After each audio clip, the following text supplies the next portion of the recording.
Muy, pero muy buenas noches, sean ustedes bienvenidos a La Clave. Día lunes, el próximo lunes ya estaremos analizando los resultados de estas elecciones trascendentes que se vienen en la Argentina. Hoy les recomiendo unos invitados que tienen una capacidad intelectual y de análisis muy particular y muy importante.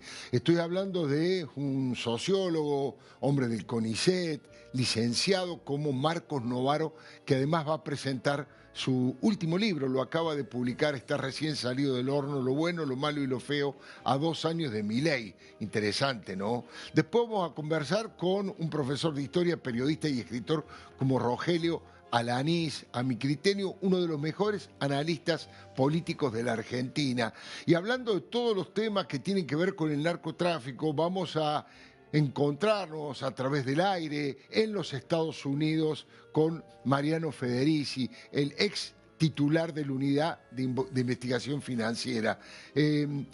La Unidad de Información Financiera, efectivamente, un hombre acostumbrado y con capacidad de análisis para el combate contra el lavado de dinero y contra el narcotráfico. De todo eso, enseguidita vamos a ir con esas entrevistas, pero déjeme que le cuente a propósito de todo lo que ha aflorado antes de las elecciones y lo que tiene que ver con los narcos, que le cuente esta historia de por qué el narcochavismo financió a los Kirchner, cuáles son los argumentos. Mire, las relaciones carnales que tuvieron el chavismo y el kirchnerismo no fueron por amor o por ideología, fueron por dolores y dólares sucios, manchados de sangre, del narcotráfico, del cártel de los soles. El cuadrado de corrupción de Estado lo integraron Hugo Chávez y Néstor Kirchner en su momento y luego sus herederos, Nicolás Maduro y la delincuenta detenida Cristina Fernández de Kirchner. Semejante financiamiento e intercambio criminal existió durante más de 15 años. Estamos hablando de verdaderas fortunas generadas con delitos y robos a los pueblos de los países que integran el Grupo Puebla. Porque los Kirchner no fueron los únicos beneficiados. También Evo Morales, felizmente, a partir de allí un muerto político después de las elecciones en Bolivia, antisemitas ultraizquierdistas como Gustavo Petro de Colombia y hasta el extremista partido Podemos de Pablo Iglesias en España, entre otros. La confirmación llegó por parte de Hugo Carvajal, conocido por el apodo de El Pollo. Sabe de lo que habla, y habla como arrepentido luego de haber confesado que integró el Cártel de los Soles, una poderosa y peligrosa organización narcoterrorista que operaba y opera en las Fuerzas Armadas de Venezuela. El Pollo le puso la piel de gallina a todos los que integran el Grupo Puebla. Es que prometió aportar pruebas, evidencias y documentos de esta gigantesca operación criminal con el objetivo de que le reduzcan la pena. Y lo hizo, escuche bien, ante la justicia de los Estados Unidos, nada más y nada menos. Carvajal fue el máximo jefe de inteligencia del chavismo, insisto, sabe de lo que habla. Apuntó además contra Lula en Brasil, Fernando Lugo en Paraguay, Ollanta Humala en Perú, entre otros camaradas bolivarianos. La metodología era siempre la misma. Utilizaban la poderosa petrolera estatal venezolana, PDVSA, para canalizar los fondos negros y para enviar toneladas de cocaína a los Estados Unidos. El Pollo era uno de los prófugos más buscados y fue extraditado de España. Hoy es un pollito al servicio de la DEA. Los periodistas independientes denunciamos en su momento ese concubinato de ladrones de Estado. Es que se sentían tan impunes que dejaron los dedos pegados por todos lados. En el 2007, usted se acordará, llegó Antonini Wilson con una valija con $800.000 para la campaña de Cristina, según él mismo confesó. Lo descubrieron de casualidad en la aduana y lo primero que hizo fue ir a un acto en la Casa Rosada. Viajó en un avión fletado por Enarsa, la empresa estatal creada por los Kirchner, bajo la supervisión de Claudio Uberti, el jefe de la embajada paralela en Venezuela, y luego arrepentido y colaborador de la justicia. Ahí lo estamos viendo. Por Uberti nos enteramos de cuestiones increíbles por la magnitud de la codicia y la voracidad por el dinero ajeno de Néstor y Cristina. Las valijas y bolsos repletos de dólares y euros que iban directamente al departamento de los Kirchner en Recoleta y al matrimonio, al dormitorio del matrimonio presidencial, y los que enviaban en el Tango 01 a Río Gallegos directamente a lo de Marta Ostoic, la madre de Néstor. Los negociados fueron múltiples y de una dimensión gigantesca: barcos de gas con petróleo sobrefacturado que compraba Julio Devido, bicicletas y chanchullos que hacían Chávez y Néstor Kirchner con el dólar paralelo en Venezuela, con los bonos, para luego repartirse el dinero, coimas para la maquinaria agrícola argentina vendida a Caracas. Fueron estafas que enriquecieron como nunca a los Kirchner, a sus ministros y a sus funcionarios. Hasta los 2 secretarios personales murieron millonarios sin poder explicar de dónde habían sacado esa montaña de plata. Daniel Muñoz falleció de cáncer, con departamentos hasta en el Hotel Plaza de Nueva York y propiedades en Tercancaicos. Y Fabián Gutiérrez, que fue torturado y asesinado y que tenía insólitamente, entre otras cosas, 36 propiedades, 35 autos de alta gama y 3 embarcaciones. Mire, ¿cómo serán las cifras siderales que robaron los Kirchner, que sus secretarios, que no tenían un peso, terminaron millonarios? Algunos dicen que todo ese patrimonio era de los Kirchner y ellos actuaban como testaferros, y otros que Muñoz y Gutiérrez resolvieron robarle a los Kirchner bajo el viejo lema de que el que roba a un ladrón tiene 100 años de perdón. Las denuncias fundadas del Pollo Carvajal hoy se resignifican a propósito de las cruciales elecciones parlamentarias del domingo que viene, porque el primer candidato a diputado por la provincia de Buenos Aires por el pero-kirchnerismo es Jorge Tayana. Estamos hablando de alguien que fue canciller en gran parte de ese tiempo y que no podía no saber de esos delitos del chavismo kirchnerista. Tal vez por eso, o por su adhesión ideológica a la ultraizquierda justicialista, Tayana no se atrevió a decir que Venezuela hoy es una dictadura. Es que romantizan a Venezuela pese a que meten presos y matan opositores, a que violan sistemáticamente los derechos humanos y a que sometieron al pueblo a la miseria, al exilio más grande de su historia, y luego hicieron fraude en las elecciones que habían perdido por paliza. No es casual que ningún kirchnerista haya celebrado el Premio Nobel de la Paz de María Corina Machado. Ella es una heroína luchadora por la democracia y la libertad en Venezuela, y no hubo una sola voz kirchnerista que saludara ese galardón para una mujer valiente que reclama democracia. Cristina no dijo una palabra. Es porque ella y su banda prefieren a Maduro o a Chávez antes que a María Corina. Prefieren dictaduras como Venezuela, Cuba y Nicaragua, entre otros. Y esto es una parte, y solo una parte, de lo que se juega este domingo. Un nuevo y amplio triunfo en la provincia de Buenos Aires, y mucho más si logran la victoria en todo el país, dejaría al kirchnerismo a las puertas de volver al poder. Ya sea en las elecciones del 2027 o pescando a río revuelto y desestabilizando al gobierno, que estará en serias dificultades si hay un resultado muy adverso. Y lo primero que harían los Kirchner en la Casa Rosada, sin duda, sería indultar y liberar a Cristina, que es la persona que más daño produjo y que más robó en la Argentina. Está presa por corrupción, con la confirmación de la Corte Suprema de Justicia, y le quedan varias causas más todavía en trámite. La peor es la de los cuadernos de las coimas K. La asociación ilícita más grave de la historia democrática argentina. Nunca nadie robó tanto durante tanto tiempo. La corrupción, por supuesto, siempre es gravísima y debe descalificar a los que la cometieron desde el Estado. Por eso ella no puede competir. Pero infinitamente más grave es un kirchnerismo financiado por la narcodictadura del chavismo. Y eso debería pesar a la hora de ir a las urnas. Veremos.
Bueno, lo prometido, la posibilidad de conversar con Marco Novaro, es sociólogo, es doctor en filosofía, tiene más de 10, 12 libros publicados y acaba de publicar Lo bueno, lo malo y lo feo, 2 años con Milei. Le muestro la tapa, la carátula, ahí está, ahí se puede leer. Así que muchas gracias por venir, Marcos. No, gracias a vos por la invitación. El libro y el hecho de que hayas venido al programa tiene una fortaleza, pues estamos a pocos días de las elecciones.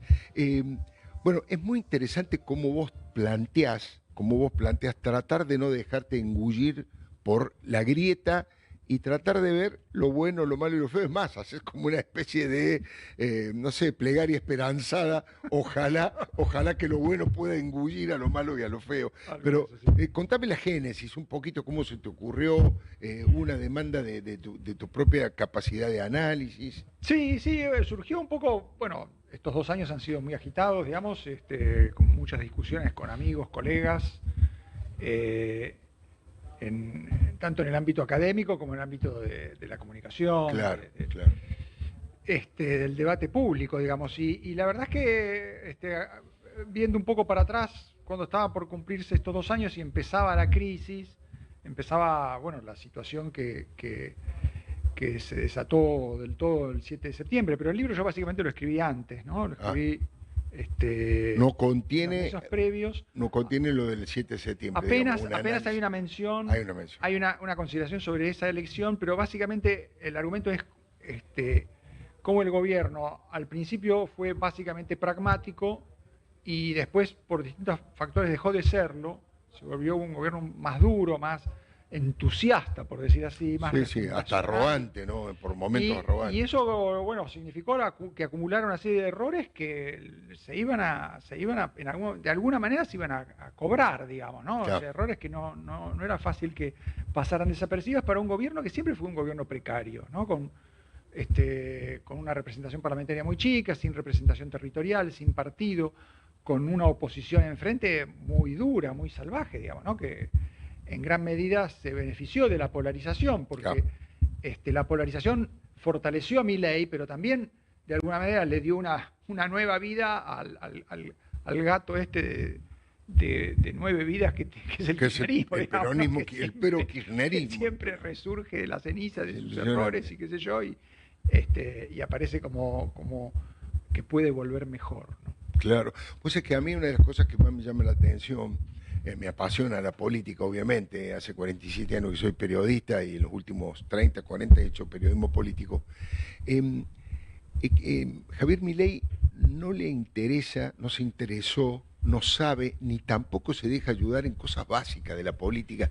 La del ABC es, vos subís con forma tan precaria, genera dónde está con quien nunca vas a negociar, que es el kirchnerismo, y trata de acordar con la mayor cantidad de gobernadores y diputados que no sean kirchneristas ni de izquierda, por supuesto, y construir una base de sustentación política que te permita sacar leyes. Esa cosa básica de sentido común, él no la hizo. En lugar de atacar fuertemente al kirchnerismo, se dedicó a serruchar el piso al macrismo. Sí. Esto es lo que no terminé de entender, por qué lo hizo, por ignorancia, o fue una táctica premeditada. Mirá, yo creo que hubo mucho de estrategia en eso, digamos, ¿no? Hubo parte de una estrategia que al principio parecía funcionar porque efectivamente el centro político, todo lo que estaba representado por Juntos por el Cambio, pero también por los peronistas disidentes, quedó muy debilitado con la elección de 2023. Claro, ¿no? Claro. Y en alguna medida Macri cometió una serie de errores que también contribuyó a dar la impresión de que eso se iba a seguir debilitando, ¿no? Cuando después de la elección decide directamente disolver Juntos por el Cambio y somete a su partido a una tensión muy fuerte entre nos plegamos al gobierno sin, como él decía, sin nada a cambio, ¿no? Para colaborar. Sí. Y los que no quieran que se vayan, digamos, ¿no? O sea, que básicamente era la ruptura. Ese era el mensaje, claro. Era la ruptura definitiva con Larreta, que pasó rápidamente de ser su hijo predilecto a ser una especie de demonio que había que destruir, digamos, ¿no? A eso sumarle lo que hizo el radicalismo, que yo creo que fue también una serie de despropósitos, digamos, ¿no? Porque no hay que echarle toda la responsabilidad a Milei de lo que pasó con las demás fuerzas políticas, ¿no? Las demás fuerzas políticas se debilitaron también por sus propios errores. Macri por un lado y también el radicalismo. El radicalismo yo creo que entró a la etapa de Milei con conducción más inapropiada que podía tener. Digamos, esa conducción bifronte entre Facundo Manes y Lustó, que trataban cada uno por su lado y peleándose entre ellos, que es lo que terminó siendo, ¿no? Que ahora tienen dos listas ahora separadas. Están separados, por supuesto. Es una ridiculez. Sí. Los dos peleándose para tratar de recuperar un lugar del progresismo radical que, yo no sé, pero yo creo que no existe en términos de votos, digamos, ¿no? O sea, no ha sido diluido y... Eso se convirtió, digamos, en otra cosa hace mucho tiempo, en un votante más pragmático, más de centro, que en alguna medida acompañó a Milei, o no, tal vez votó a Massa por miedo a Milei, pero en cualquier caso no es un votante progresista que tenga digamos, un espacio muy diferente de lo que es la oposición kirchnerista dura. Y eso me parece que condenó también a los radicales a una especie de no lugar, no son creíbles como una oposición moderada, de centro, colaborativa, y tampoco son creíbles como una oposición que ya ocupa el kirchnerismo, que es la que dice mejor que esto fracase, digamos, ¿no? Yo creo que, no sé si compartís, me da la sensación de que ese espacio llamado progresismo lo malversó como tantas cosas, lo profanó el kirchnerismo, entonces ha quedado muy desprestigiado ante las clases medias, ¿no? Bueno, no hay espacio para... Claro, lo que se llama progresismo en Argentina es básicamente la posición reaccionaria que tiene miedo de cualquier cambio, que significa aceptar las reglas básicas del mercado y del mundo capitalista tal como existe hoy, digamos, ¿no? Que es, si vos no tenés un prestamista en el mercado, necesitas el Fondo Monetario. Eso es la lógica, pero vos tenés problemas si no tenés prestamistas voluntarios, es porque vos hiciste las cosas mal, no porque el mundo financiero te quiere... Te castiga ni te persigue. Eso es muy, muy viejo, muy de los 70. A partir de que tiene ese problema, especie de trauma con el lugar de Argentina en el mundo y qué es progreso hoy, a partir de eso adopta unas posiciones ridículas sobre el mundo que yo creo que explican por qué muchos progresistas no se dan cuenta lo antisistema y desubicada que es la posición del kirchnerismo en materia económica. No hay ninguna izquierda latinoamericana que sea tan antisistema como el kirchnerismo. Vos hablás con los comunistas uruguayos, con los comunistas chilenos, y nadie te va a hablar de que tiene que romper con el fondo, que la solución para su país es no pagarle la deuda a los organismos internacionales, o negar que Estados Unidos tiene un lugar relevante en el modo en que se negocia el comercio, las finanzas del mundo. Sin duda. Esa visión antiimperialista muy ridícula, yo creo que en Argentina existe casi exclusivamente, se puede comparar con Venezuela, con Cuba, no porque el kirchnerismo sea castrismo, sino porque en ese aspecto son muy antisistema, están muy fuera del mapa, digamos, ¿no?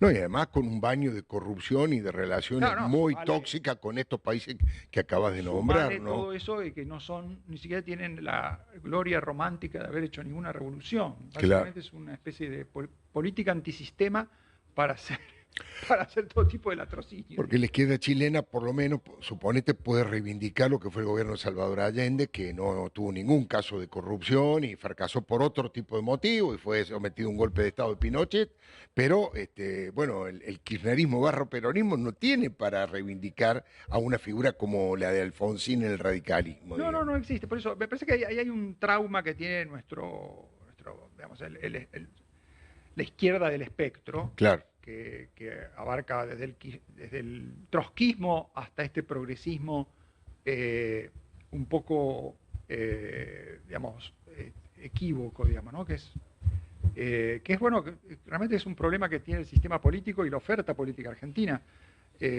No se equivoca del todo Trump cuando dice, bueno, si hay un 45% de los argentinos, si uno proyecta la elección de la provincia de Buenos Aires, que vota a alguien que dice que no va a pagar la deuda, nosotros no vamos a poner plata ahí, digamos, porque nadie va a poner plata en un país así. Por supuesto. Los bonos argentinos, si eso triunfa, claramente no valen nada. Pero no porque hay... sí, una conspiración en marzo. No porque el sistema es perverso, sino porque vos estás logrando que los bonos no valgan nada, porque le estás diciendo que no vas a pagar, ¿no? ¿Y cómo es esto que contás en el libro del juego del loco que acorrala a los adversarios? Recuerdo, estamos hablando con Marcos Novaro, sociólogo.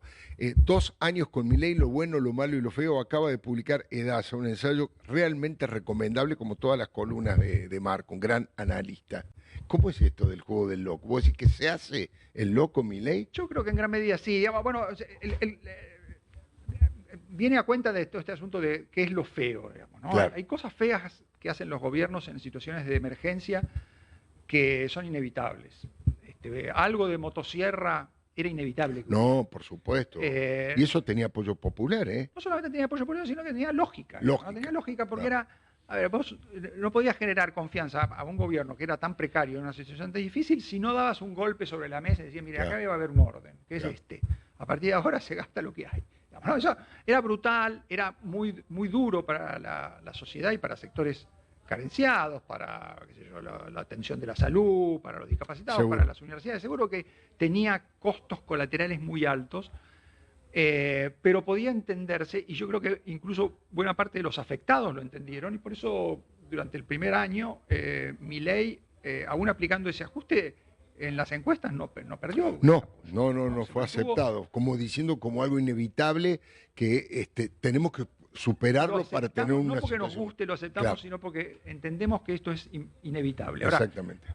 esa lógica de lo feo funciona a favor de lo bueno, podemos decir, cuando reúne estas condiciones, no en cualquier caso, no cuando Claro. se abusa de eso, y no Claro. cuando se pierde la conexión entre hagamos este sacrificio porque esto es necesario para esto otro. Si vos apareces recortando gastos de discapacidad, pero al mismo tiempo usando esos fondos para financiar la política, bueno, ahí ya lo feo es malo. Es Digamos. tremendo, claro. Lo feo se convierte simplemente en un disfraz con el cual querés justificar en el esfuerzo cosas que estás haciendo mal. Y además errores no forzados, porque todo el mundo sabía que, por ejemplo, el área de discapacitados había sido tomado como un botín de guerra por el kirchnerismo. Hay ciudades, lugares de la Argentina donde es impresionante la cantidad de discapacitados que hay, son todos militantes políticos, pero si vos haces un trabajo, una gestión honesta, pragmática, vos decís, miren, voy a beneficiar a los discapacitados, sacando del medio y echando a los que no son discapacitados para tener más fondos a los que realmente lo necesitan. No hicieron ese trabajo político. No, y lo mismo corresponde con los residentes médicos que saben que ellos se esfuerzan y laburan 8 horas por día, a veces mucho más,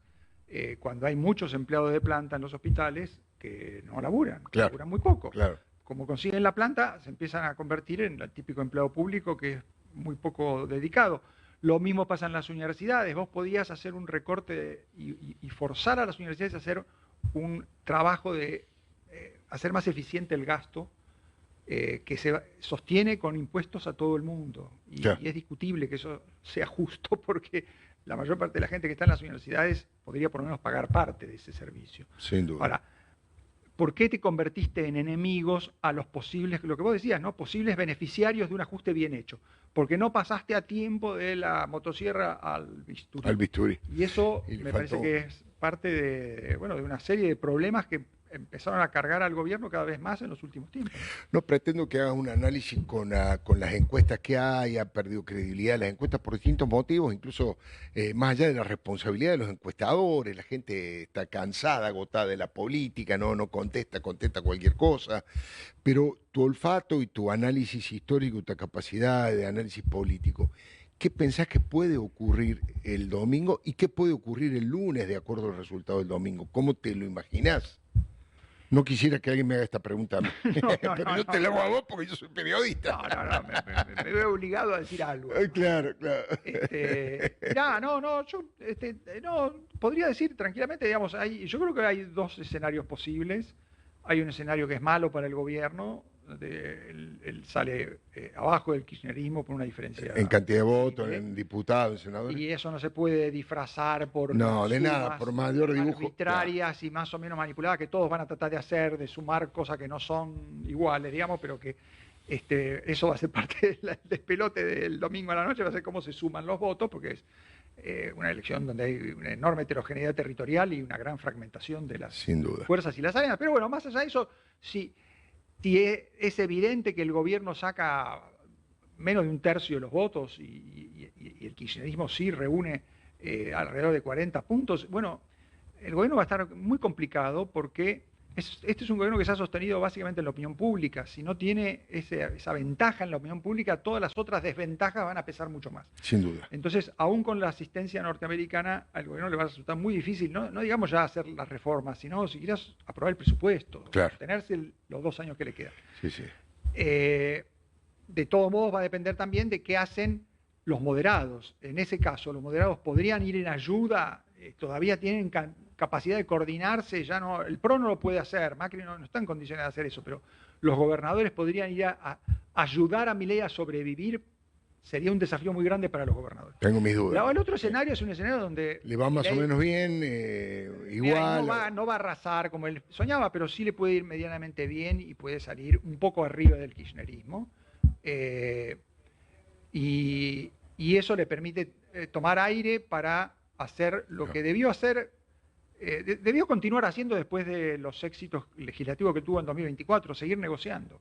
En este caso yo creo que de todos modos ya la oportunidad para negociar reformas va a ser muy, muy escasa. Lo que sí puede es negociar un pacto fiscal y una aprobación del presupuesto que sea viable y compatible con su programa de estabilización.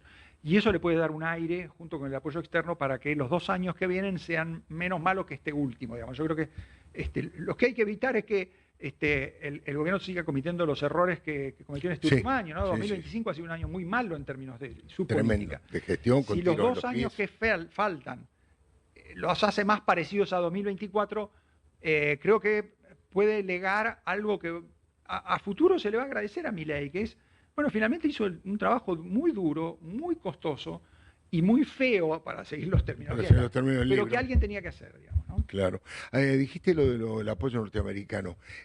¿Notás que todo lo que está haciendo Trump, más allá de las declaraciones de las últimas horas, que es para discutir en forma aparte, pero digo, es una injerencia, sirve para los votos, le sirve al gobierno para la estabilidad, porque ya en los últimos tiempos ni siquiera alcanza para controlar el dólar, ¿no? ¿Cómo ves el rol que está jugando Trump o ves en la campaña argentina? Mirá, es imprescindible porque claramente Argentina no tiene prestamista de última instancia después de haber agotado la posibilidad de ir al fondo y apareció especie de ultimísima instancia, digamos, ¿no? O sea, después de la última instancia viene el ultimísimo. La ultimísima instancia. Una ayuda estratégica de Estados Unidos que creo que además está planteada con muy pocas condicionalidades, digamos, ¿no? No le están diciendo, hace tal reforma, abrí vaca muerta, nuestras inversiones, echá a China, a las empresas chinas tal y cual. Están diciendo, negociar en el Congreso y empezar a juntar reservas, que es lo que le dicen todos los argentinos sensatos, los economistas. Entonces, me parece que eso es imprescindible, dadas las condiciones muy precarias de este gobierno y dado que, bueno, la oposición es muy desafiante y muy antisistema, como decía, claro. Y los argentinos desconfían por historia, digamos, ¿no? Porque van a seguir desconfiando por mucho tiempo. Ahora, no es suficiente si no hay esa composición de actores políticos que hace falta armar después de esta elección. Si la sociedad todavía le da la oportunidad, digamos, si la sociedad le cerró la puerta y bueno. Va a ser complicadito. Marcos, muchísimas gracias por haber venido. No, gracias a vos por la invitación. Marcos Novaro, Lo bueno, lo malo y lo feo. 2 años con Milei. Un libro para aquellos que les interesa la política, para aquellos que les interesa radiografiar lo que pasó en los últimos 2 años y vislumbrar lo que puede llegar a pasar. Absolutamente recomendable. Gracias, ya venimos. Gracias, Marcos. A vos.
Mariano Federici es un verdadero experto en el combate contra el lavado del narcotráfico, contra distintos tipos de delitos. Él está hoy viviendo en los Estados Unidos, allí nos atiende. Para aquellos que se acuerdan, el trabajo excelente que realizó fue como titular de la UIF, de la Unidad de Información Financiera, durante el gobierno del presidente Mauricio Macri. Mariano Federici, muy buenas noches. Alfredo Leuco los saluda aquí desde Buenos Aires. ¿Cómo le va? Alfredo, buenas noches. Un placer estar con usted nuevamente. Un saludo a su audiencia. Bueno, muchísimas gracias.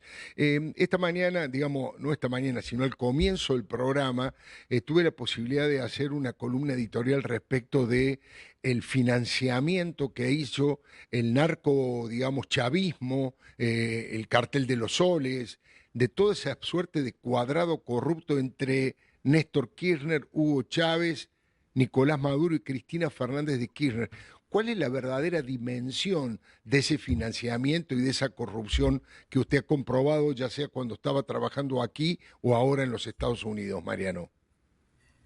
Bueno, Alfredo, yo creo que la relación entre el gobierno de los Kirchner y el chavismo fue profunda, fue intensa y caracterizada no solamente por objetivos de tipo ideológicos. Claramente Chávez tenía la ambición de expandir su revolución bolivariana por todo el continente, sino también y quizás principalmente por objetivos económicos, ¿no? Donde también, digamos, el plan era enriquecerse no solo para consolidar poder, ¿no? A perpetuidad, este era el objetivo que perseguían, sino también poder para beneficio propio de ellos mismos, ¿no? Entonces, en esa relación fluyó mucho dinero, no solo para el financiamiento de campañas, sino también para el enriquecimiento personal de quienes integraron las respectivas organizaciones, ¿no? Y bueno, en términos de financiamiento de la política, claramente ustedes recordarán el año 2007 los argentinos nos desayunamos todos con este hallazgo, esta detección de valijas que trataron de ingresar a la Argentina en un vuelo de PDVSA, empresarios venezolanos y argentinos, en el marco de esos acuerdos entre Enarsa y PDVSA que se habían celebrado bajo el gobierno de Néstor, donde el señor Guido Antonini Wilson queda, digamos, detectado y se le secuestra una suma considerable de dinero rondando arriba de los $800.000. Sí. Pero lo que se conoce después de nuestra gestión en el gobierno de Mauricio Macri fueron las declaraciones del Pollo Carvajal, el ex jefe de inteligencia de Chávez, en el cual él dice, sí, ese vuelo que se conoció de Antonini Wilson, esas valijas, fue solo uno de 20 vuelos llevando valijas que promediaban el $1.000.000 cada una, ¿no? Entonces, por lo menos ahí tenemos un indicador de que por lo menos, como mínimo, habrían sido para el financiamiento de la campaña del 2007, porque eso era el marco en el cual Carvajal hablaba, a más de $20 millones que fueron trasladados a Argentina por la vía de las valijas, ¿no? Que era una sola de las vías claro. de financiamiento que se utilizaban, ¿no? Así que yo creo que el monto total tiene que haber sido muchísimo mayor. Cuando nosotros llegamos, nos encontramos con esa causa de Antonini Wilson, cuando llegamos a la gestión en el 2016. Tuvimos ahí una idea que propuso mi compañera en ese momento, María Eugenia Talerico, de impulsar un decomiso anticipado de los bienes bajo un artículo del Código Penal que acababa de ser sancionado, curiosamente, por los Kirchner para sacar al país de la lista gris, en la cual ellos mismos también lo habían metido, claro. La lista gris del Gafi. El Gafi les había exigido una reforma y habían pasado una norma que habilitaba el decomiso anticipado de bienes en los casos en los que el imputado se hubiera profugado. Y este era uno de esos, porque Antonini Wilson aterrizó en Argentina, le secuestran esos dólares, él de ahí se va directo a un acto en la Casa Rosada, sí, Alfredo, usted. Y sale de la Casa Rosada, la noticia se había ventilado y entonces se cruza Uruguay y de Uruguay se vuelve acá a Estados Unidos, porque él era ciudadano americano. Cuando llega a Estados Unidos se presenta ante el FBI y pide protección, ofreciéndose como colaborador, anticipando que el régimen iba a venir a buscarlo, a apretarlo en realidad, Claro, para que no claro. confesara el destino de esos bienes. Y cuando llegan los venezolanos del régimen, él ya estaba todo cableado, listo para grabarlos. Eso da lugar a una causa penal acá en Miami y a la detención de integrantes del régimen de Chávez por realizar tareas de inteligencia de manera ilegal en territorio americano, ¿no? Pero bueno, nosotros logramos decomisar esos bienes que el gobierno de Macri los utilizó después para destinarlos a fines, yo creo que fueron no recuerdo ahora cuál fue el destino, si fue un hospital o Creo que un sí, yo centro creo que fue el educativo. Hospital Garraham, si no me Al acuerdo Hospital mal, Garrahan, si no creo me que fue el equivoco, Garraham, sí. sí. Y después hubo más investigaciones. Nosotros denunciamos e investigamos las maniobras relacionadas con el fideicomiso PDVSA Banco Nación, que Claro. recordarán también fue un instrumento que se utilizó para muchas cosas sospechosas, ¿no? Sí. Ahí detectamos varios empresarios argentinos que estaban exportando bienes a Venezuela con la sola intención de que empresarios venezolanos aliados al régimen pudieran acceder al tipo de cambio preferencial y hacerse de dólares que después los vendían en el tipo de cambio paralelo. Detectamos, por ejemplo, bienes que se exportaban desde Argentina con sobreprecios de hasta 1.500% que Oh, nunca tremendo, pasaban por Argentina, ¿no? tremendo. Entonces, todos esos negocios de los Kirchner y sus amigos con los Chávez y sus amistades también. Es impresionante. Hoy estaba, porque esto se ha puesto nuevamente sobre la mesa, y estaba repasando la declaración de Claudio Uberti como arrepentido, y cuenta una historia que parece, pero no sé, el robo del siglo. Eh, Precisamente por estos negocios, esta bicicleta que hacían con el dólar y con los bonos, eh, Así recaudan es. unos 50 millones de dólares, 25 para Chávez y 25 para Néstor Kirchner, y Néstor le exige, en lo cuenta Berti, le exige que sea en efectivo, los 25 millones de dólares que le tocaban a Néstor en efectivo, no lo puede conseguir. Uberti le dice que era una locura, que ya los iban a juntar, y Claro. finalmente Kirchner castiga a Uberti por no haber sido eficiente en conseguir eso. Digamos, un delirio, que además Uberti cuenta dónde iba, al departamento de Recoleta y al dormitorio matrimonial de Néstor y Cristina, a la casa con el tango 01, la casa de María Ostoic, la madre de Néstor Kirchner. A veces parece de ficción, pero tiene que ver con el robo del siglo, le llamo yo, ¿no? No, la realidad superó la ficción en la era kirchnerista. Por eso yo siempre digo, Alfredo, que realmente el kirchnerismo hay que entenderlo por lo que fue, ¿no? Su naturaleza revela todos los indicadores de una verdadera organización criminal, ¿no? Se mueven con esas pautas, ¿no? Se mueven con esas pautas, con esa metodología, y que la van copiando. Si no me equivoco, Mariano, usted creo que en el ejercicio de la gestión en la UIF, por lo menos una gran cantidad, más de 5, creo que hasta 7 causas la iniciaron desde ese organismo en su momento cuando usted lo dirigía. Sí, iniciamos varias causas, había algunas que ya estaban iniciadas, hay que Ya está. decirla, hay que reconocer la verdad, porque Lilita Carrió, por ejemplo, y otros denunciantes habían formulado denuncias importantes que nosotros las impulsamos, les dimos el impulso necesario porque la verdad es que estaban muy estancadas, no había no había colaboración de los organismos del gobierno en ese momento, en el momento de los Kirchner, no había cooperación de la comunidad internacional, los Ya. fiscales y los jueces estaban muy limitados porque estaban también muy presionados, ¿no?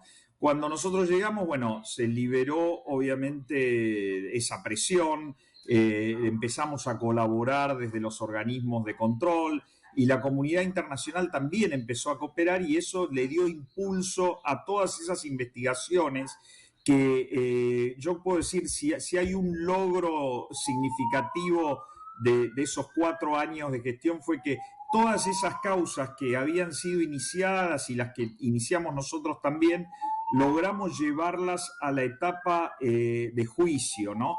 Logramos concluir la fase investigativa y nutrir esas causas de pruebas significativas que ahora son las pruebas que se tienen que debatir, ¿no? En realidad ya se tendrían que haber debatido hace años, ¿no? Porque fíjense que juicios como los de Cuadernos o Tesur Los Sauces están ahí, digamos, a la espera del inicio del debate desde hace más de 5 años, ¿no? Lo cual es una vergüenza también de los tribunales de haber dilatado tanto. Pero yo tengo la expectativa de que en esas causas se pueda, al igual de lo que ocurrió como en Vialidad, se pueda dilucidar la verdad y se pueda lograr, digamos, hacer justicia, ¿no? Espero que se haga justicia con sanciones efectivas, proporcionales y disuasivas que realmente se correspondan con los hechos que han sido probados, que no solo fueron los delitos de corrupción y lavado, sino también, a mi juicio, la conformación de una verdadera organización criminal, ¿no? De una verdadera asociación ilícita. Y esto, Alfredo, me lleva a la reflexión de que es muy importante para la clase política, ¿no?, argentina, sobre todo las fuerzas políticas que participan de la dinámica democrática, de que entiendan de que cuando están tratando con el kirchnerismo, no están tratando con una fuerza más del sistema democrático, están tratando con una verdadera asociación ilícita, una verdadera organización criminal que no juega con las mismas reglas del juego.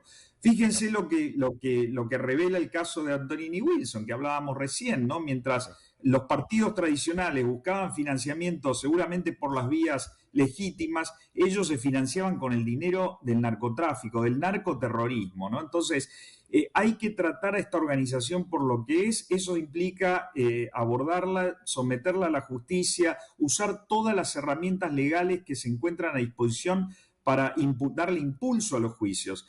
A mí me duele, como ex titular de la UIF, que la UIF haya perdido en estos últimos 2 años, este último año y medio, bajo el gobierno de Javier Milei, la facultad de querellar. Una facultad muy importante, una herramienta muy importante que tenía el organismo para darle impulso a estas causas y combatir este tipo de organizaciones, ¿no? Lamentablemente, el criterio que se adoptó acá de abordaje al kirchnerismo, a mi juicio no fue el correcto, se lo puso en valor como si fuera una fuerza más del sistema democrático, cuando en realidad sus integrantes deberían estar la mayoría presos. Es increíble, es cierto, se ha comportado como una asociación ilícita. De hecho, el crecimiento patrimonial, el enriquecimiento ilícito, no solo de Néstor y de Cristina y de su familia, sino prácticamente la mayoría de los funcionarios y hasta los 2 secretarios privados. Estoy hablando de Daniel Muñoz, estoy hablando de Fabián Gutiérrez. Murieron ambos con un nivel de patrimonio y de riqueza absolutamente imposible de justificar. Algunos decían que en realidad ellos le habían robado, o eran testaferros de Néstor y de Cristina, o ellos, bueno, apelaron al viejo lema del que roba a un ladrón tiene 100 años de perdón, y se lo robaron a ellos. Pero es inexplicable, ¿no? Inexplicable lo de Daniel Muñoz y lo de Fabián. La mujer de Muñoz dijo que ante la pregunta de quién eran esos billetes, de quién era ese dinero, dijo que era un secreto, es un secreto que su marido se había llevado con él a la tumba.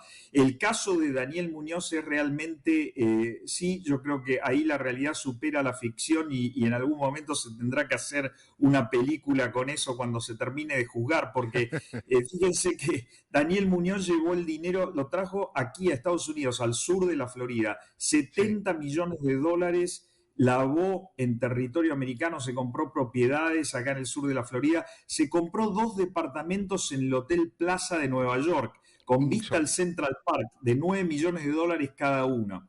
Gracias a la cooperación que recibimos en aquel momento del gobierno americano, que cooperaba fuertemente con Argentina, logramos rastrear todas las propiedades que se habían adquirido, las sociedades con las cuales se había comprado, las cuentas desde donde se habían fondeado las compras y toda la ruta del dinero desde Uruguay, porque habían usado Uruguay como punto de partida hasta acá, hasta Miami. Y claro, esa cooperación le fue, se la proporcionamos a la justicia, pero ahí nos encontramos de vuelta con un problema, es que había un juez que no quería avanzar. El juez Luis Rodríguez, en aquel momento le brindábamos la información y no ordenaba los decomisos. Yo recuerdo con algo de vergüenza, ¿no? Porque los americanos nos decían, bueno, ¿qué pasa que no vienen los pedidos para congelar estos bienes? Porque nosotros no tenemos causa penal en Estados Unidos. Hemos cooperado con ustedes bajo la idea de que ustedes iban a solicitar el congelamiento de esos bienes. Y bueno, así fue como Muñoz logró ir vendiendo parte de esos bienes, transfiriéndolos. Finalmente se le sacó la causa a Luis Rodríguez. En la declaración de arrepentida de Carolina Pochetti, la exmujer de Muñoz, ella revela que le habían pagado $10 millones al juez para que no hiciera nada. Entonces, eso después finalmente tampoco nunca se investigó, como suele pasar ahí en Comodoro Pi, hay una protección entre sus integrantes, pero logramos finalmente dar con los bienes que se habían vendido en la isla de Turks and Caicos. Ustedes recordarán. Y ahí en esa isla de Turks and Caicos se habían comprado un lote, un terreno al lado del Hotel Amán, una de las playas más bonitas del mundo, debo decir, y planeaban armar un resort ahí. Lo gracioso de esa anécdota también es que la venta del terreno fue también un acto de corrupción en Turks and Caicos, porque era un terreno que pertenecía a un parque nacional. Y tuvimos una pequeña disputa con el Reino Unido en torno a ese tema, porque el Reino Unido nos lo estaba disputando. La corona británica estaba disputando el derecho sobre el bien. Y finalmente la Corte Suprema de Turks and Caicos accedió al derecho a la petición de la justicia argentina, y eso quedó ahí, está a la espera del decomiso. Gracias a la acción de la UIF, bajo esta gestión de Milei, los funcionarios de la UIF que se encontraban ahí al inicio de la gestión, peticionaron el decomiso anticipado también de esos bienes, y eso se logró ordenar. Así que esos bienes retornarán pronto, creo yo, al patrimonio del Estado argentino. Esperemos. Mariano Federici, un verdadero gusto, le agradezco muchísimo que nos haya atendido en los Estados Unidos, le mando un gran abrazo y gracias por poder conversar un rato y llevar la mayor cantidad de claridad e información a nuestra audiencia. Le mando un gran abrazo, Mariano. Siempre un gusto, Alfredo, un abrazo. Gracias. Buenas noches. Bueno, interesantísimo, el conocimiento profundo que tiene Federici de toda esta corrupción del kirchnerismo, de los narcos, y esta primicia que acaba de dar, es decir, que los bienes que Daniel Muñoz había comprado en Turks and Caicos, una de las playas más hermosas del mundo, están procesándose para que vuelva ese dinero a la Argentina. Ojalá. Llegamos hasta aquí con La Clave, con este programa, por supuesto, lo espero el próximo lunes y ya va a haber análisis de qué pasó el domingo tan trascendente con las elecciones parlamentarias. Muy, pero muy buenas noches.